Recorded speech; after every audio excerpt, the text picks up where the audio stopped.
పడకండి. ఎవరికైనా పిల్లలు ఆలస్యం అయితే బాధపడకండి. ఎందుకో తెలుసా? పిల్లల్ని ఏ బాధ ఏ ఒప్పుకోలు లేకుండా కనేసిన తల్లుల లెక్క వేరు, మీ లెక్క వేరు. ఎందుకు తెలుసా? దేవుడికి మీరు ప్రత్యేకము. ఎంత ప్రత్యేకమో తెలుసా? అందరి గర్భాలు తెలిసిన దేవుడు మీ గర్భాన్ని ఇంకా ఎందుకు తెరవలేదంటే మీ నుంచి ఏదో దేవుడు కోరుకుంటున్నాడు.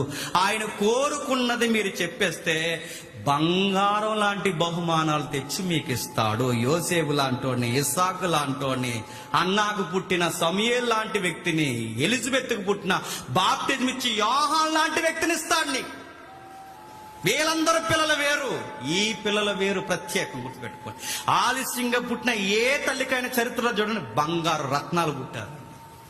నాకు పుట్టట్లేదు, ఏం చేయాలి, అక్కడ అట్టుపడి తినాలి, ఇక్కడ ఇది అనాలి, అది వాడు, ఇదంతా కాదండి. దేవుడికి ఇది ఇవ్వాల్సిన మాట ఉంది. ఇవ్వు, ఆ మాట ఇవ్వు. దేవ నాకు బిడ్డనిస్తే నేను ఉంటాను, ఏదో మాట ఇవ్వు, ఏదో సరి చేసి. ఎందుకంటే మీ దంపతులు ఇద్దరు దేవునికి ప్రత్యేకం.